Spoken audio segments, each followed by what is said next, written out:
అయితే మన మధ్య బ్యాక్ స్టేజ్‌లో కొండలరావు గారొచ్చారు. కొండలరావు గారు, నేను లైవ్ క్లోజ్ చేయబోతున్నానండి. మీతో డిస్కషన్ అంటే డెఫినిట్‌గా చాలా లాంగ్ ఉంటదని నాకు తెలుసు. దయచేసి నేను తీసుకోదలుచుకోవట్లేదు ఇప్పుడు లాంగ్ డిస్కషన్. ఎందుకంటే about to close the live. ఇంతవరకు ప్రకాష్ గారు ఇంతవరకు ఒక మాట కూడా మాట్లాడలేదు. తనతో మాట్లాడతాను ఒక 5, 10 నిమిషాలు. నెక్స్ట్ వీక్ రండి మాట్లాడుకుందాం కొండలరావు గారు. ఏమనుకోవద్దు, క్షమించండి. టైం అయిపోయింది. ఎవరైనా నాతో మాట్లాడుకోవాల్సిన వాళ్ళు ముందే వచ్చేయండి దయచేసి. మీకు ఫస్ట్ ఎవరొస్తారో ఫస్ట్ నేను తీసుకుంటాను. నేను ఇందాక అనౌన్స్ చేశాను ఇంకెవరు జాయిన్ అవ్వద్దని. ఆ తర్వాత మీరు జాయిన్ అయ్యారు. ఇక ఆల్మోస్ట్ లైవ్ ఎండ్ అవ్వబోతుంది. క్లోజ్ చేయబోతున్నాను. దయచేసి కొండలరావు గారు. నెక్స్ట్ వీక్ రండి. ఫస్ట్ మిమ్మల్ని తీసుకుంటాను. థాంక్ యూ అండి. రైట్. అరుణ్ గారు, తర్వాత ప్రకాష్ గారు మీరుండండి ప్యానెల్‌లోనే. మన ప్రకాష్ గారితో నేను మాట్లాడతాను. ప్రకాష్ గారు, మీరన్నారు ఈ సింబల్‌కి ఏంటి సంబంధం, దీనిలో ఉన్న అర్థం ఏంటి, పరమార్థం ఏంటన్నారు. ఇది సైన్స్ బేస్డ్ సింబల్ అండి. ఏంటంటే సైన్స్ ప్రకారం we are star dust. I repeat, we are all star dust. అంటే స్టారు డస్ట్ నుండి ఫార్మ్ అయ్యామన్నమాట మనంతా కూడా. So human also a part of star dust. అది ఎలా అనేది మీకు జస్ట్ ఈరోజు ఇంట్రడక్షన్ ఇస్తాను. నెక్స్ట్ వీక్ క్లియర్‌గా చెప్తాను. రైట్. అరుణ్ తర్వాత ప్రకాష్ గారు, మీరు ఒకళ్ళు మాత్రం నాకు హెల్ప్ చేయండి. నేను మాట్లాడమన్నప్పుడు మాత్రమే మీరు అన్‌మ్యూట్ చేయండి. ఫస్ట్ నేను ప్రకాష్ గారితో మాట్లాడతాను. ప్రకాష్ గారితో అయిన తర్వాత అరుణ్ గారితో మాట్లాడతాను. ప్రకాష్ గారు మీరు అన్‌మ్యూట్ చేయండి నేను అడిగినప్పుడల్లా. ప్రకాష్ గారు, నేను మొన్న ఎనుష్ గారి ఛానెల్‌లో చెప్పాను. మొట్టమొదట బిగ్ బ్యాంగ్ అయిన తర్వాత ఆఫ్టర్ ఫ్యూ మిలియన్ ఇయర్స్ తర్వాత మన స్పేస్ అంతా కూడా ఒక రకమైనటువంటి element, one element that is called హైడ్రోజన్‌తో నిండిపోయింది. అంటే we have lots of chunks of hydrogen atom available in the space అని చెప్పాను. గుర్తుందా మీకు ప్రకాష్ గారు? అవును, చెప్పారండి, గుర్తుంది. కరెక్ట్.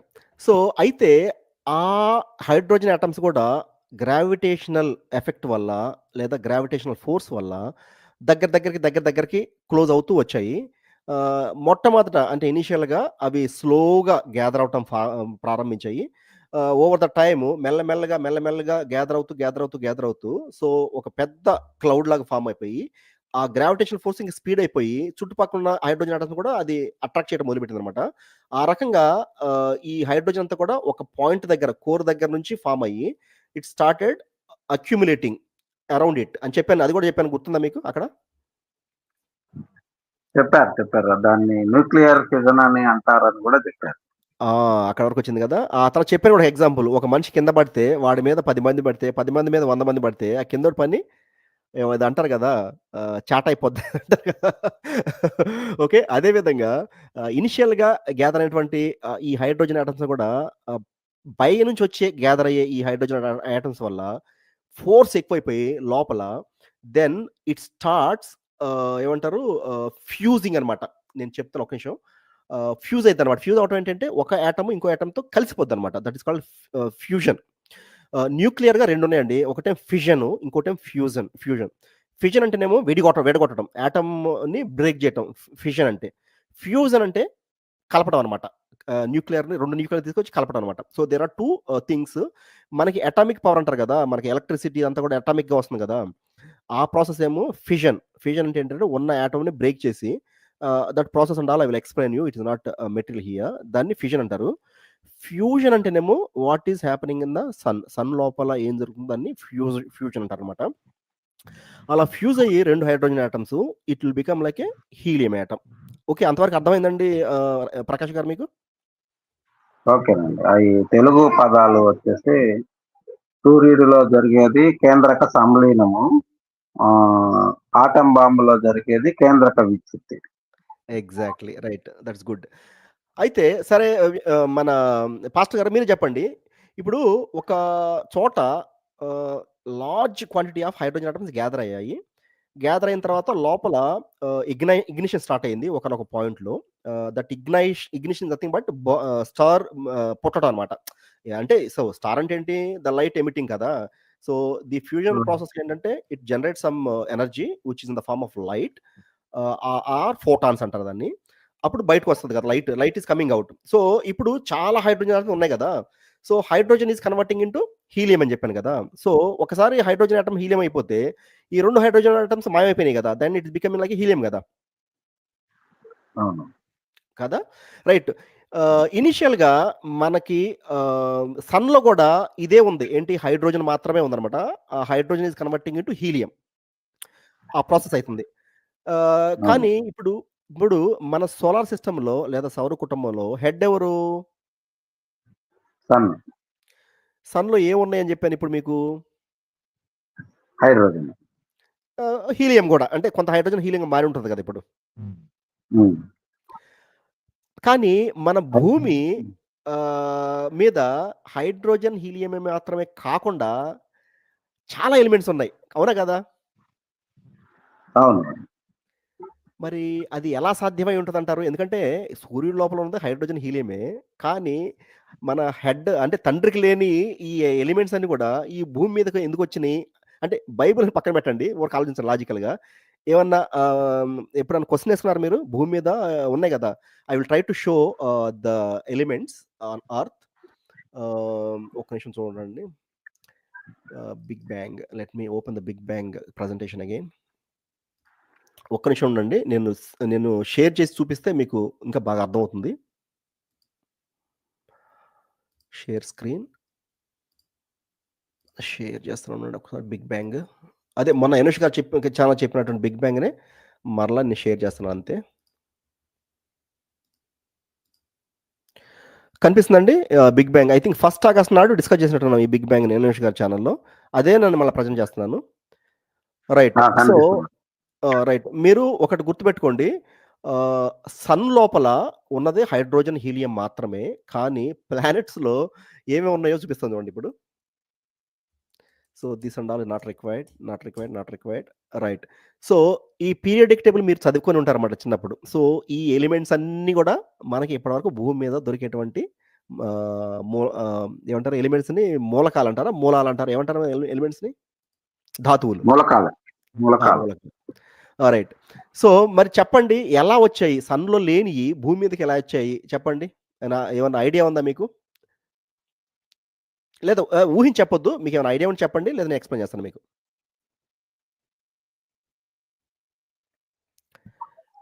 ఎక్స్‌ప్లెయిన్ చేయండి సీఎం గారు. అరుణ్, మీకేమైనా తెలుసా? నేను అడిగిన ప్రశ్న మీకు అర్థమైందా? సూర్యుడి లోపల ఉన్నది ఓన్లీ హైడ్రోజన్, హీలియం మాత్రమే. కానీ భూమి మీద ఇవన్నీ ఉన్నాయి.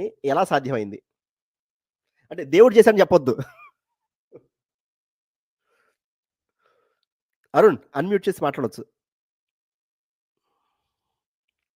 అరుణ్ లేవా? సార్. హ్మ్. నా ప్రశ్న నీకు అర్థమైందా? అర్థమైంది సార్. ఏమైనా ఐడియా ఉంటే అంటే చెప్పు. లేదంటే నేను ఎక్స్‌ప్లెయిన్ చేస్తాను anyway. Just I want to interact with you. అంటే నేనేంటంటే ఇంకా అది కెమిస్ట్రీ పరంగా వెళ్తే పెద్ద సబ్జెక్ట్ అయిపోతుందని. అంటే హైడ్రోజన్ లో ఉండే యాటమ్స్ ని బట్టి ఒక యాటమ్ ఉంటే హైడ్రోజన్, 2 యాటమ్స్ ఉంటే అది హీలియం. ఇట్లా పీరియాడిక్ టేబుల్ మొత్తం మనం ఎక్స్ప్లెయిన్ చేస్తుంటే ఆ యాటమ్స్ ని బట్టి, ఆర్బిట్స్ ని బట్టి ఎలిమెంట్స్ అనేవి వాటిలో ఉన్నటువంటి ఎనర్జీని కోల్పోవడం, లేకపోతే ఎనర్జీని రిసీవ్ చేసుకోవడం, దాన్ని బట్టి ఎలిమెంట్స్ అనేవి వన్ బై వన్ అనేవి మారాయి అనేది నా అభిప్రాయం సార్. అలా కాదు. నేను చెప్తాను ఎందుకో. రైట్. ఇప్పుడు సన్ లోపల ఉంది హైడ్రోజను. హైడ్రోజన్ హీలియం అయింది. సో, ఈ పీరియాడిక్ టేబుల్‌లో ఈ 2 అయితే కనిపించినాయి కదా! హైడ్రోజన్ ఉంది, హీలియం ఉంది. ఈ 2 ఒప్పుకుంటారు కదా మీరు. అంటే సన్ ఏం చేసింది? హైడ్రోజన్ ఉంది దాంట్లో. హైడ్రోజన్‌ని హీలియంగా తయారు చేసిందన్నమాట సన్‌ని. అంతవరకు ఒప్పుకుంటారు కదా! అవును, అవును సార్, అవును సార్. రైట్. ప్రాక్టికల్ గా కూడా అదే ప్రూవ్ అయింది సార్. కరెక్ట్. సో, ఈ పీరియాడిక్ టేబుల్‌లో ఈ 2 మాత్రం సన్‌లో ఉన్నాయి. అంతవరకైతే మీకు అవగాహన ఉంది. ఎందుకంటే నేను చెప్పాను కదా! 2 హైడ్రోజన్ ఆటమ్స్ కలిసి హీలియం అవుతుంది అని. ఓకే. రైట్. మీరు మ్యూట్‌లో ఉండండి. నేను మళ్ళీ ఎక్స్‌ప్లెయిన్ చేస్తాను. మిమ్మల్ని అడిగినప్పుడే మీరు అన్‌మ్యూట్ చేయండి. రైట్. ఈ విధంగా ఈ సన్ కోర్ లోపల ఉన్నటువంటి హైడ్రోజన్ అంతా కూడా మెల్లమెల్లగా, మెల్లమెల్లగా, మెల్లమెల్లగా హీలియంగా మారిపోతూ ఉంది. ఓకే. హీలియం కాకుండా కోర్ కూడా మారుతుంది గానీ, బట్ ఒక సింపుల్‌గా తీసుకుందాం. అలా కొన్ని వేల లేదా లక్షల లేదా మిలియన్ సంవత్సరాల తర్వాత ఈ సన్‌లో ఉన్నటువంటి లేదా స్టార్‌లో ఉన్నటువంటి హైడ్రోజన్ మొత్తం పూర్తిగా మారిపోయి ఏమవుతుంది? హీలియం అయిపోతుంది. అంతవరకు ఒప్పుకుంటారు కదా మీరు? ప్రకాష్ గారు మీరు మాట్లాడండి. ఒప్పుకుంటాం సార్. రైట్. అదొక ఫ్యూయలు. అది మెల్లమెల్లగా మారుతుంది. కొన్ని వేల లేదా మిలియన్ సంవత్సరాల తర్వాత హైడ్రోజన్ మొత్తం అంతా అయిపోయి, ఆ సన్ లోపల అంటే సన్ కాదు let us take only star అనమాట. ఆ స్టార్ లోపల ఏమైతుంది? ఇట్ విల్ బికమ్ లైక్ అన్ని హీలియం యాటమ్స్ అయితాయన్నమాట. అంతవరకు ఒప్పుకుంటారు కదా? ఓకేనండి. Right. Now the magic starts. ఎప్పుడైతే ఈ స్టార్ లోపల హీలియం తయారైందో, అంటే నేను చాలా బేసిక్గా చెప్తున్నాను. కొంతమంది అంటారు హీలియం కాదు వేరే కూడా అయితే ఈ ప్రాసెస్లో, నేను చెప్పలేదు అన్నారు. బట్ నేను ఒక సామాన్య మానవుడికి అర్థమయ్యే విధంగా చెప్తున్నాను కాబట్టి చాలా బేసిక్కి వెళ్తున్నాను.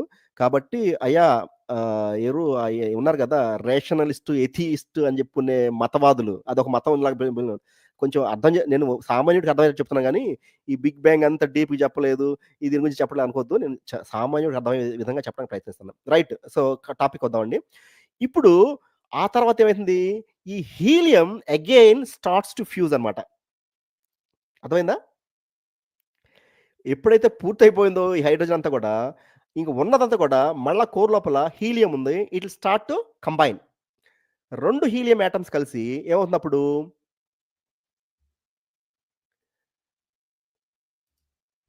So helium will become what? ఇంకొక బెరీలియం. ధాతువు అవుతుంది. బెరీలియం అంటే 2+2. ఆ తర్వాత ఈ హీలియం అంతా అయిపోయిన తర్వాత beryllium will convert into carbon, తర్వాత oxygen. The process will continue అట్లాగే. అర్థమైందా? ఒకసారి అంటే ఇంజన్లకి ఏంటంటే ఈ మధ్యలోనే ద హీలియంని మళ్ళా హైడ్రోజన్ కలిసి లిథియం అవుతుంది.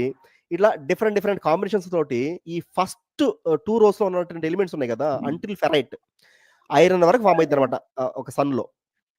అంటే first hydrogen convert to helium, ఆ helium again convert to lithium, beryllium, boron, carbon, nitrogen, oxygen and ferrite. ఇక్కడ వరకు వస్తుందన్నమాట సన్ లోపల. అంటే సన్ అనుకోవద్దు, ఒక స్టార్ లోపల.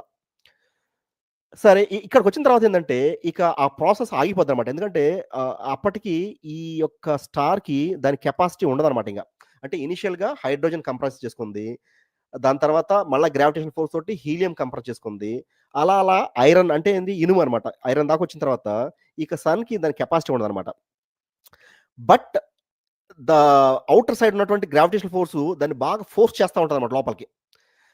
ఆ ప్రెషర్కి మెల్లగా కుదించుకుపోయి నేను చెప్పాను కదా బిగ్ బ్యాంగ్ సింగులారిటీ అని చెప్పాను కదా, ఆ పాయింట్ దగ్గరకు వస్తుందన్నమాట. ఈ మొత్తం ఉన్నటువంటి లోపల ఎలిమెంట్స్ అన్ని కూడా, కోర్ అంతా కూడా కంప్రెస్ అయిపోయి ఇట్ విల్ బికమ్ వెరీ, ఆ ప్రెషర్ తట్టుకోలేక ది స్టార్ విల్ బ్లాస్ట్.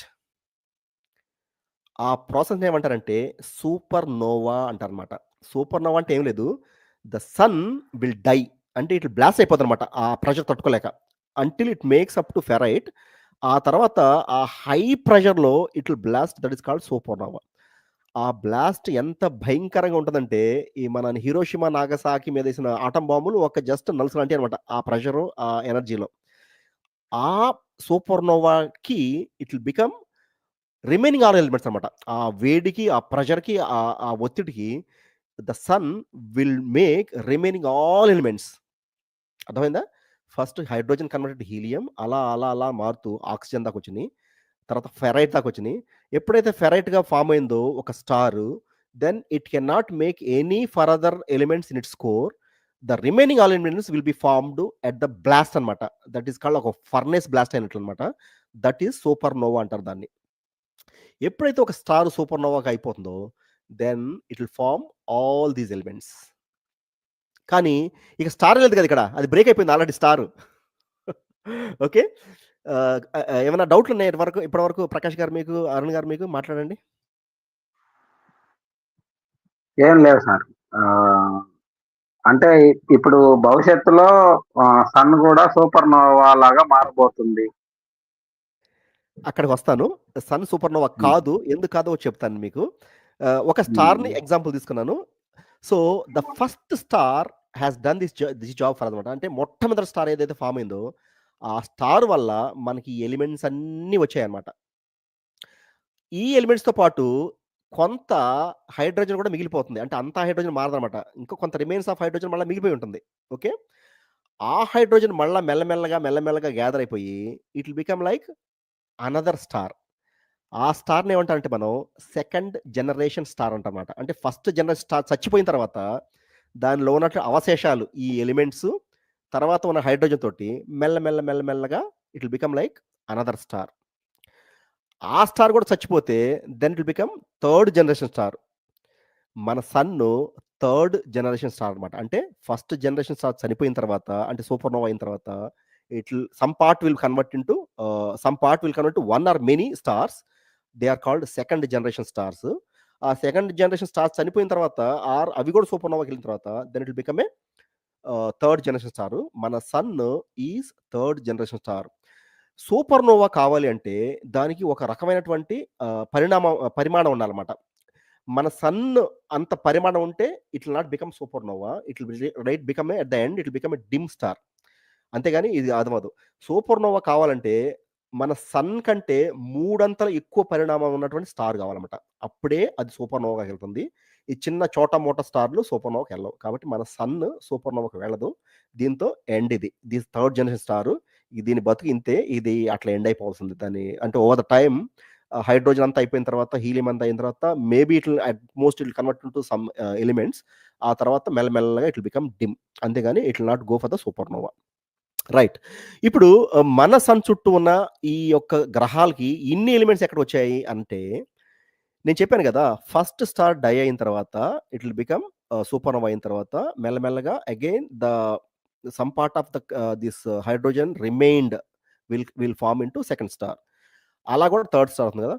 ఎప్పుడైతే మన సోలార్ సిస్టమ్ ఫార్మ్ అవ్వటానికి ఒక క్లౌడ్ రెడీ అయిందో, మన చుట్టుపక్కల ఎక్కడో సూపర్‌నోవా జరిగి, ఆ సూపర్‌నోవాలో ఉండే ఎలిమెంట్స్‌ని వెదజల్లితే, కొన్ని ఎలిమెంట్స్ మన అప్పుడే పురుడు పోసుకుంటున్నటువంటి మన సోలార్ సిస్టమ్ లోకొచ్చి పడినాయన్నమాట. ఈ సూపర్‌నోవా ఉన్న ఎలిమెంట్స్ అన్ని కూడా. అంటే మన సన్ ఎప్పుడైతే ఫార్మ్ అవ్వటానికి రెడీ అవుతుందో, పక్క నైబర్‌గా ఎక్కడో సూపర్‌నోవా జరిగి, ఆ సూపర్‌నోవాలో తయారైన ఎలిమెంట్స్ అన్ని కూడా వెదజల్లబడి, కొన్ని ఎలిమెంట్స్ వచ్చి మన అప్పుడు సౌర కుటుంబం కాదు. ఒక సన్ కూడా కాదు.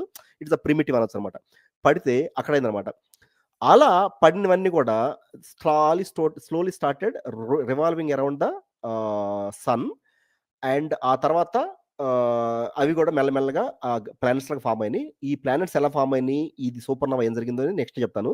ప్రస్తుతం వరకైతే మీకు ఈ ఎలిమెంట్స్ అన్నీ ఎలా తయారయ్యాయి అనేది తెలుసుకోవాలి. ఈ ఎలిమెంట్స్ అన్నీ కూడా ఒక సన్ కోర్‌లో తయారయ్యాయి అనమాట. నెక్స్ట్ నేనొస్తాను చూడండి. ఇప్పుడు మనం మనిషి ఉన్నాడు కదా ఇక్కడ. You can see. మన మనిషి లోపల ఏమి లేదు.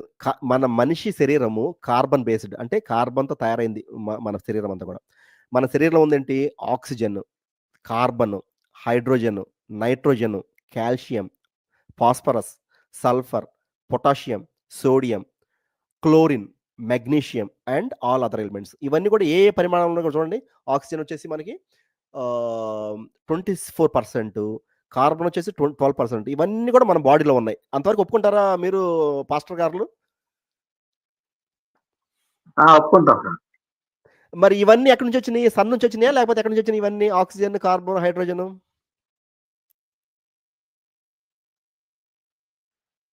మాట్లాడండి సన్ ప్రకాష్ గారు. నుంచి వచ్చింది. ఒప్పుకుంటారు కదా సన్ నుంచి వచ్చినాయి? అవును. కాబట్టి నేను కామన్ మ్యాన్ అని నేను ఆ లోపల ఉన్నాను కదా సన్ లోపల. నేను సన్ నుంచే ఫార్మ్ అయ్యాను. I am the star dust అన్న ఇండికేషన్ ఇవ్వడానికే ఈ సింబల్ పెట్టాను. కనిపిస్తుంది కదా మీకు స్టార్ కనిపిస్తుంది. లోపల ఒక మనిషి కనిపిస్తున్నాడు. So this man is made out of star or we can call as star dust. ఎందుకంటే మన మనిషిలో ఉన్నటువంటి all elements once they created in the core of the sun. Either up to ferrite ఏమో నేచురల్ ప్రాసెస్, ఆ తర్వాత supernova అనమాట. So అది reason నేను ఈ సింబల్‌ని ఎంచుకోవడానికి గల కారణం. అర్థమైందా ప్రకాష్ గారు? ఇప్పుడు నేను ఎందుకు పెట్టుకున్నాను ఈ సింబల్‌ని? సూపర్ సూపర్ సార్, భలే వివరించారు. నేను ఏది వివరించినా గాని వీలైనంత వరకు సామాన్య మానవుడికి అర్థమయ్యేటట్టే చెప్పడానికి ప్రయత్నిస్తాను. అలా మేధావుల్లాగా గురువిందం, గోవిందం లాంటి మేధావుల్లాగా చెప్పడానికి అట్లా కూడా చెప్పగలుగుతాను. కానీ ఉపయోగం ఏముంది? ఎవ్వడికి అర్థం కాదు. ఏమంటారు చెవిటోడి ముందు శంఖం ఊదినట్లనమాట. ఏదైనా క్లియర్‌గా పాయింట్ టు పాయింట్ ఎక్స్‌ప్లెయిన్ చేస్తేనే అర్థమవుతుంది. అర్థమయ్యేటట్టు చెప్పటమే ఇంత చెప్పాల్సిన అవసరం రోజంతా కూర్చొని. ఏదో ఒక అరగంటలో అర్థమయ్యేటట్లు కొంచెం చెప్పిన చాలు. మొన్న ఇందాక రాహుల్ గారొచ్చారు. మీరేం చెప్పలేదండి బిగ్ బ్యాంగ్ గురించి అక్కడ అన్నారు. బాబు రాహుల్ గారు నేను చెప్తాను బాబు. నా పద్ధతి వేరు. నేను మెల్లమెల్లగా dosage by dosage, dosage by dosage చెప్పడానికి ప్రయత్నిస్తాను. సడెన్‌గా సన్ నుంచి మనిషొచ్చాడు, స్టార్ డస్ట్ నుంచి అంటే చెప్తే ఎవడికి అర్థమవుతది? ఇలా చెప్పాలి. అంటే ఇలా చెప్పాలని నేను భావిస్తాను. ఇప్పుడు అర్థమై ఉంటుంది అందరికి. అంటే నేను చెప్పేది ఏంటంటే పాస్టర్ గారు మీకు కాదండి, మీ ద్వారా చూసే జనాలకు చెప్తున్నాను అనమాట ఈ విషయాన్ని. రైట్. థ్యాంక్ యూ అండి పాస్టర్ గారు, ప్రకాష్ గారు. సో మీరేమన్నా మీ ఎంతసేపు అంటే అంతసేపు మాట్లాడండి, నేను వెయిట్ చేస్తాను. ఎందుకంటే మీరు ముందు నుంచి వచ్చారు, చాలా ఓపికగా ఉన్నారు. చాలా థ్యాంక్స్ మీ సహనానికి, మీ ఓపికకి. ఇంకొకసారి ప్రూవ్ చేసుకున్నారు మీరు చాలా సహనంగా ఉంటారు. అదే వేరే వాళ్ళైతే గందరగోళం చేసి వెళ్ళిపోయి ఉండేవాళ్ళేమో అనుకుంటున్నాను నేను. బట్ నెక్స్ట్ టైం మీరు కూడా రండి. ఒక హాఫ్ అన్ అవర్ వచ్చి వెళ్ళిపోండి. మీరు పూర్తిగా ఇక్కడ ఉండాల్సిన అవసరం లేదు. నేనే నడిపిస్తాను లైవ్‌ని. ఒకళ్ళని తీసుకొని వాళ్ళతోనే మాట్లాడటానికి ప్రయత్నిస్తాను. ఎందుకంటే అందరిని ఒకటిసారి స్టేజ్‌లో తీసుకుంటే ఒక్కోసారి ఎవరు ఏం మాట్లాడుతున్నారో అర్థం కాదు. డిస్టర్బెన్స్ అవుతుంది. నేను ఎక్స్‌ప్లెయిన్ చేయాలంటే ఒక్కడుంటే చాలు నాకు. రైట్ అండి. ప్రకాష్ గారు మీరేమైనా మాట్లాడాలంటే మాట్లాడండి. మీ చివరి మాటలుగా నేను తీసుకొని ఈ లైవ్‌ని ముగించేస్తాను. మీ తర్వాత నేను ప్రకాష్ గారి దగ్గరికెళ్తాను. సారీ, ప్రకాష్ కాదు, అరుణ్ గారి దగ్గరికెళ్తాను. మాట్లాడి నాకు కూడా మైండ్ దొబ్బినట్లుంది. రైట్, మాట్లాడండి ప్రకాష్ గారు. మంచిదండి సీఎం గారు. చాలా వివరంగా మీరు చెప్పాలనుకున్న విషయాలు చెప్పారు. అంటే ఈరోజు మొదటి లైవ్ కార్యక్రమం కాబట్టి చాలా మంది, అలాగనే చాలా మంది ప్యానెల్‌లోకి రావడం వల్ల వాళ్ళతో మాట్లాడటానికి ఎక్కువ సమయం ఖర్చయిందని నేను అనుకుంటున్నాను. అయితే మీరు ఇప్పుడు చివరిలో చెప్పినటువంటి సబ్జెక్ట్ ఏదైతే ఉందో అది ఇతర లైవ్ కార్యక్రమాల్లో మరింతగా విపులంగా దానికి ఎక్కువ సమయము కేటాయిస్తే బావుంటుంది. దాన్ని టీవీల్లో చూసే ఏర్పాట్లు చేసుకునే గూడా ఎవరెవరి దగ్గరైతే మన లైవ్ ప్రసారం అవుతుందో వాళ్ళు పిల్లలతోటి టీవీలో చూసుకునే కార్యక్రమాలు కూడా ఏర్పాటు చేసుకుంటే సైన్స్‌కి సంబంధించి పూర్తి అవగాహన వచ్చే అవకాశం ఉంది అనేది నాకు అర్థమైన దాన్ని బట్టి నా ప్రగాఢ విశ్వాసం. ఎందుకంటే ఇప్పుడు రాబోతున్న రోజుల్లో భవిష్యత్తు అంతా కూడా సైన్స్, మ్యాథమెటిక్స్ మీద ఆధారపడి ఉంటుంది కాబట్టి అందులో ఇప్పుడు ఉన్నటువంటి పరిస్థితుల్లో స్కూళ్ళల్లో, కాలేజీల్లో వాళ్ళు చెప్పే సబ్జెక్టు ప్రస్తుతం ఉన్నటువంటి పోటీ ప్రపంచంలో ఏమాత్రము కూడా సరిపోదు కాబట్టి ఇది ఎంతైనా ఉపయోగకరంగా ఉంటుంది అనేది నా అభిప్రాయము. కాబట్టి మరింతగా ఈ సబ్జెక్ట్‌ని ప్రజల్లోకి తీసుకువెళ్ళాలి. ప్రజలు ఈ సబ్జెక్ట్ మిస్ కాకుండా వాళ్ళ పిల్లలతోటి ఈ కార్యక్రమాలని వీక్షిస్తే మంచిది అనేది నా విశ్వాసము. కాబట్టి దీన్ని మరింతగా చెప్పండి రాజేంద్ర గారు. మాట్లాడండి రాజేంద్ర గారు, చెప్పండి.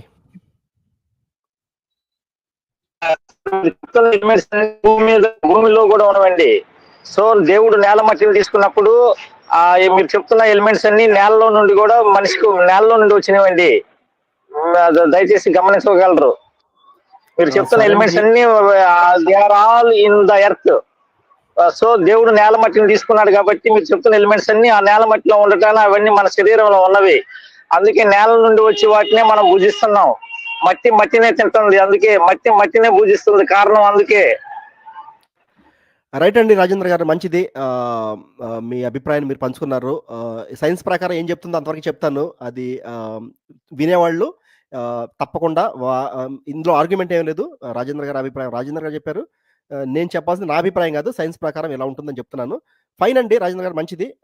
నెక్స్ట్ అరుణ్ గారు మీరు మాట్లాడండి.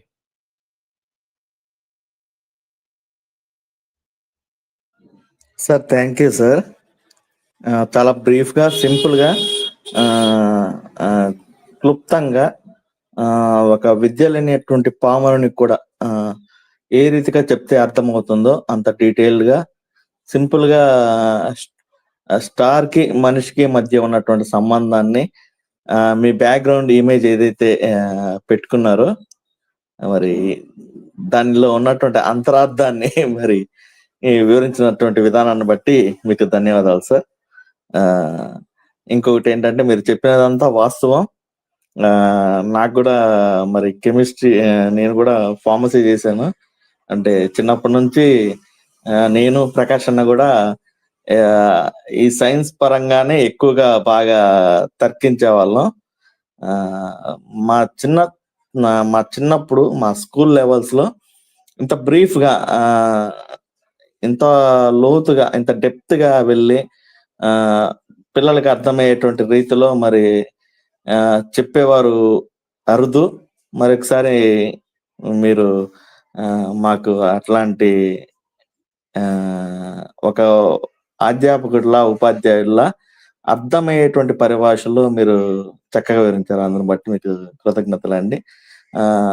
మరి నా యొక్క ఆలోచన ఏంటంటే, నాకు కూడా వీటన్నిటిపై ఒక అవగాహన ఉంది. మీరు నిన్న చెప్పినట్లుగా కేవలం బిగ్ బ్యాంగ్ గురించి ఒక చిన్న ఇంట్రడక్షన్ ఇచ్చారు. ఇంకా ఆ సింగులారిటీ గురించి వెళ్తేనే, ఆ సింగులారిటీ గురించి మాట్లాడడానికే అసలు సుమారుగా ఒక 2-3 గంటల సబ్జెక్ట్ అవుతుందండి. దానిలో నుంచి ఇంకా హైడ్రోజన్ ఆటంలో కానీ, హీలియం ఆటంలో కానీ, అటామిక్ స్ట్రక్చర్ లోకి వెళ్ళి ప్రోటాన్లు ఏముంటాయి, ఎలక్ట్రాన్లు ఏముంటాయి, అలాగే న్యూట్రాన్లు ఏముంటది, ఇంకా ప్రోటాన్ లోపలికి వెళ్ళి కూడా దాని లోపల ఇంకేమి ఎలిమెంటరీ పార్టికల్స్, ఇంకా క్వార్క్స్ అని, గ్లూఆన్స్ అని, ఇంకా విర్చువల్ పార్టికల్స్ అని, ఇట్లా మనం డిస్కస్. అరుణ్ గారు మీ వాయిస్ రావటం లేదు. ఏమైనా టెక్నికల్ ప్రాబ్లమ్ చూడండి. రైట్. రైట్. నేను అరుణ్ గారు చూడండి, ఒకసారి చెక్ చేసుకోండి మీ మైక్. మీ వాయిస్ సడన్గా ఆగిపోయింది. మళ్ళీ మాట్లాడండి. సార్ వినపడుతుందా సార్? బాగుంది, మాట్లాడండి. సార్ అదే సార్, ఇంకా బిగ్ బ్యాంగ్ థియరీ కంటే ముందు సింగులారిటీ గురించి మనం మాట్లాడితేనే ఒక 3-4 గంటలు మాట్లాడాల్సి వస్తుంది. ఇంకా హైడ్రోజన్ ఆటం కానీ, హీలియం ఆటం కానీ, వాటి ఫార్మేషన్ కానీ, ఇంకా న్యూక్లియర్ ఫిజన్ కానీ వాటి గురించి, కేంద్రక సమ్మేళనం లేకపోతే కేంద్రక విచ్ఛిత్తి, ఇంకా అటామిక్ స్ట్రక్చర్ లోకి వెళ్ళి ఆటమ్ లో ప్రోటాన్ గురించి కానీ, న్యూక్లియస్ లో ఉన్నటువంటి ప్రోటాన్, న్యూట్రాన్ గురించి కానీ, ఎలక్ట్రాన్ గురించి కానీ మాట్లాడితే, ఇంకా ప్రోటాన్ లో ఉన్నటువంటి ఎలిమెంట్స్ ఏవైతే ఉన్నాయో, క్వార్క్స్ కానీ, ఇంకా గ్లూఆన్ కానీ, ఇంకా అదే రీతిగా విర్చువల్ పార్టికల్స్ కానీ, వీటన్నిటి గురించి మాట్లాడితే ఇంకా లోతుగా మనం అధ్యయనం చేసినటువంటి వాళ్ళు అవుతాం. ఈ రకమైనటువంటి థియరీ ఇంతవరకు ఎవరు ఇవ్వలేదు. మరి ఒక అధ్యాపకుడి కంటే ఇంకా ఉన్నతంగా మీరు ఇంకా లోతుగా విశ్లేషించి విషయాలని ఈ సభ్య సమాజానికి, ఇంకా సైన్స్ అన్నా, ఖగోళ శాస్త్రం అన్నా, కాస్మాలజీ అన్నా, ఆస్ట్రానమీ అన్నా చాలా మందికి ఈ రోజు ఇంట్రెస్ట్ ఉంది. మీ ద్వారా ఇలాంటి అనేకమైనటువంటి విషయాలు మరి ఈ ప్యానెల్ ముఖంగా మీరు తెలియజేయాలని నా తరపున నేను కోరుకుంటూ, అందుకని ఫుల్ అండ్ ఫ్లెడ్జ్డ్ గా నా సపోర్ట్ కూడా మీకు ఉంటుందని, కేవలం దైవత్వాన్ని పక్కన పెట్టి ఇప్పుడు సోకాల్ సొసైటీ టెక్నాలజీ పరంగా అభివృద్ధి చెందుతుంది. మరి వారికి తగినటువంటి నోట్స్ కూడా మనము ఈ ప్యానల్ ద్వారా ఇవ్వగలిగితే అందరికి ఉపయోగకరంగా ఉంటుందని నా అభిప్రాయం sir. Thank you sir. Thank you CM గారు. మంచిదండి. రాజేంద్ర గారు, మీరు వచ్చినందుకు చాలా సంతోషం అండి. నేను మీకు ముందే ఒక మెసేజ్ ఇచ్చాను అందరికీ, మీరు వినుండకపోవచ్చు. మనం ఇక్కడ వచ్చిన తర్వాత ఒక బైబుల్ని, సైన్స్ని కంపేర్ చేయొద్దండి. సైన్సే ఇక్కడ డిస్కస్ చేద్దాము. బైబిల్ గురించి మనం అక్కడ డిస్కస్ చేద్దాం యనూష్ కుమార్ గారి ఛానల్లో. నేను అక్కడ మీకు సమాధానం చెప్తాను. నేను చెప్పాను ఆల్రెడీ ముందు ఇక్కడ వచ్చేప్పుడు ఈ బ్రదర్ నేను అడుగుతుంది ఏంటంటే మీరు బ్రదర్, నేను మీకు అవకాశం ఇస్తాను, మీ మ్యూట్లో ఉండండి. ఒక నిమిషం నన్ను మాట్లాడివ్వండి. ఎందుకంటే మీరు మధ్యలో మాట్లాడితే నేను మాట్లాడుకోనుకుంది మర్చిపోతాను, ఫ్లో పోతుంది.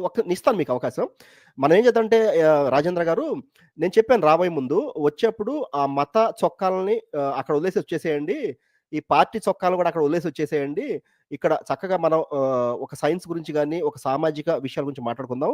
తప్పకుండా అండి, మీ నమ్మకాన్ని, మీ బిలీఫ్ని నేను రెస్పెక్ట్ చేస్తాను. ఎట్టి పరిస్థితుల్లో కూడా వ్యతిరేకించేది లేదు. మీ నమ్మకం మీది. మీరు అన్నారు ఒకసారి ఈ మతం అనేది వ్యక్తిగతం అని. తప్పకుండా వీలైనంతవరకు ఇక్కడ టాపిక్ బైబిల్ కానీ, ఖురాన్ కానీ, ఇంకోటి కానీ తీసుకురాకుండా ఉండటానికి ప్రయత్నిద్దాము. ఒకవేళ అవసరం అనుకుంటే దాన్ని బట్టి చూద్దాం, అంటే వాళ్ళు వస్తే దాన్ని బట్టి మాట్లాడడానికి ప్రయత్నిద్దాము. నేను దేనికి వ్యతిరేకం కాదని చెప్తున్నాను. నా పని సైన్స్ గురించి చెప్పడమే, సామాన్యుడికి అర్థమవుతాడు చెప్పడమే. అంతేగాని ఒక ఇంటలెక్చువల్గా సైన్స్ చెప్పడం నాకు అభిమతం కాదు. ఒక సామాన్యుడు కూడా సైన్స్ చెప్పాలనే ఉద్దేశంతో ఉన్నాను. ఈ రోజు నేను చెప్పింది మీకు అర్థమైందా రాజేంద్ర గారు? ఫస్ట్ ఆఫ్ ఆల్ మాట్లాడండి మీరు. నాకు సార్ మీరు చెప్పిన సైన్స్ లోనే నేను కూడా సైంటిఫిక్ గానే క్వశ్చన్ చేస్తున్నానండి. ఇప్పుడు ఎలాగంటే, ఇప్పుడు స్టార్ లో, ఇప్పుడు మన శరీరంలో ఉన్నటువంటి ఎలిమెంట్స్ అన్ని స్టార్ లో ఉన్నాయి కాబట్టి మన స్టార్ నుండి ఆవిర్భవించామని మీరు చెబుతున్నారు. అదే ఎలిమెంట్స్ భూమి మీద కూడా ఉన్నవి కదా, భూమి నుంచి ఎందుకు ఆవిర్భవించి ఉండకూడదని నేను సైంటిఫిక్ గానే క్వశ్చన్ చేస్తున్నా బ్రదర్. అది నేను కూడా ఒక సైంటిస్ట్ గానే ప్రశ్నిస్తున్నా. అది రైట్ రాజేంద్ర గారు. బైబిల్ ప్రకారంగా కాదు. ఒక నిమిషం మ్యూట్లో ఉండండి. ఓకే. Right brother. ఇది భూమి మీద అవన్నీ ఉన్నాయని చెప్పారు. నేను అది కూడా చెప్పాను. మీరు అది విన్నట్లేరు. నెక్స్ట్ వీక్ ఈ భూమి మీద ఉన్న ఎలిమెంట్స్ ఏంటి, ఎలా వచ్చాయని నేను ఎక్స్‌ప్లెయిన్ చేస్తాను. మీకు చెప్పాను ఆల్రెడీ. భూమి మీదకి ఎలా వచ్చినాయి ఈ ఎలిమెంట్స్ అని కూడా చెప్పాను. అది మీరు విన్నారో వినలేదో తెలీదు గానీ, బట్ నెక్స్ట్ వీక్ నేను మీ క్వెషన్‌కే ఫస్ట్ ఎక్స్‌ప్లెయిన్ చేసిన తర్వాత నా టాపిక్‌లోకి వెళ్తాను. నెక్స్ట్ వీక్ ఫస్ట్ మీరే రండి. ఈ భూమి మీద ఉన్న ఎలిమెంట్స్ ఎలా వచ్చాయో అనేది నేను మీకు ఎక్స్‌ప్లెయిన్ చేస్తాను. మంచిదండి. రైట్. Thanks for coming. ఇక నేను ఈ లైవ్ క్లోజ్ చేస్తానండి రాజేంద్ర గారు. మీరు లీవ్ అవ్వచ్చు. నేను ఇక ప్రకాష్ గారితో లాస్ట్‌లో మాట్లాడేసి ఇక నేను ఎండ్ చేసేస్తాను. ప్లీజ్ మీరు ప్యానెల్ నుంచి లీవ్ అవ్వండి. అయిపోయింది. నెక్స్ట్ వీక్ మళ్ళా రండి. మీకు ప్రశ్నకి నేను సమాధానం చెప్తాను. రైట్. ప్రకాష్ గారు మీకు అర్థమైందా ఈ స్టార్ డస్ట్ అనేది? చెప్పండి మీరు. ఏం అర్థమైంది చెప్పండి నాకు కొంచెం. అర్థమైంది సీఎం గారు. చాలా విపులంగా స్టార్ ఏంటి, స్టార్ డస్ట్ ఏంటి, స్టార్ డస్ట్ లో నుంచి ఏ రకమైనటువంటి ఎలిమెంట్స్ ఎలా మొదలయ్యి అవి ఎలా ఒకదానికొకటి విడగొట్టుకొని వచ్చి తయారయ్యాయి, మళ్ళా తిరిగి అది మళ్ళా ఒక ఎలిమెంట్ గా ఎలా రూపాంతరం చెందుతున్నాయి, ఆ తర్వాత అదే ఎలిమెంట్స్ మనిషి యొక్క శరీరంలో ఎలా ఫామ్ అయ్యాయి అనేవి వివరంగా చెప్పారు. అదే ఇంకొంచెము దీని గురించి ఇంకొంచెము సమగ్రమైనటువంటి వివరణ ఇంకా బాగా ఇస్తే ఇంకొంచెం లోతుగా దీని గురించి అర్థం చేసుకోవటానికి వీక్షకులు ప్రయత్నిస్తారు అనేది నా ఉద్దేశం. రైట్ అండి. నేను ఈరోజు కేవలం ఈ లోగో ఎందుకొచ్చిందనే చెప్పాను తప్పితే సైన్స్ చెప్పలేదు నేను. ఈ లోగోలో అంటే అర్థం ఏంటి, పరమార్థం అంటే ఉన్నదే ఎక్స్‌ప్లెయిన్ చేశాను. సబ్జెక్ట్‌లోకి వెళ్ళలేదు ఈరోజు మనం ఇంకా. సబ్జెక్ట్‌లోకి వెళ్తే తప్పకుండా డీటెయిల్‌గా చెప్తాను. నేను చెప్పేది మీకు అర్థం కావాలి అంతవరకే. ఏదో నేను చెప్పుకుంటూ పోతే మీకు అర్థం కాకుండా ఏయో కష్టమైనటువంటి పదాలు కొన్ని బ్లా బ్లా బ్లా అని వెళ్ళిపోయాయనుకోండి, అది మీకు అర్థం కాకపోతే ఉపయోగం లేదు కదా! నా దృష్టిలో మీ ఇద్దరికి అర్థమైతే అందరికి అర్థమైనట్లే. అర్థం అయితేనే దాని మీద ఇంట్రెస్ట్ వస్తుంది. కరెక్ట్. రైట్. మరింత తెలుసుకోవాలన్న క్యూరియాసిటీ వస్తుంది. రైట్. సో ఈరోజు నేను చెప్పింది ఏంటంటే ఈ లోగోని సెలెక్ట్ చేయడానికి గల కారణాన్ని మాత్రమే చెప్పాను. స్టార్ నుండి వచ్చింది అంతే. రైట్. ప్రకాష్ గారు మీరు మీ చివరి మాటలు ఫస్ట్ అరుణ్ గారు మీరు మీ చివరి మాటలు పలికి ఇక మీరు లీవ్ అవ్వండి ప్యానెల్ నుంచి. ఇక లైవ్ క్లోజ్ చేద్దాం. Okay sir. Thank you sir. ఈరోజు మరి లైవ్ లో నేను వచ్చిన తర్వాత నేను తెలుసుకున్నటువంటి విషయాలు చాలా ఉన్నాయండి. స్టార్ ఒక మన నియర్ స్టార్ సన్ అయితే ఏదైతే ఉందో ఆ సన్ లో జరిగినటువంటి ఒక కెమికల్ రియాక్షన్స్ ఏవైతే ఉన్నాయో న్యూక్లియర్ ఫిజన్ కానీ న్యూక్లియర్ ఫ్యూజన్ కానీ వాటి గురించి సంక్షిప్త వివరణ మీరు ఇచ్చారు. దానిలో ఉన్నటువంటి మేజర్ ఎలిమెంట్స్ ఏవైతే హైడ్రోజన్, హీలియం ఉన్నాయో వాటి ఫార్మేషన్, వాటి నుంచి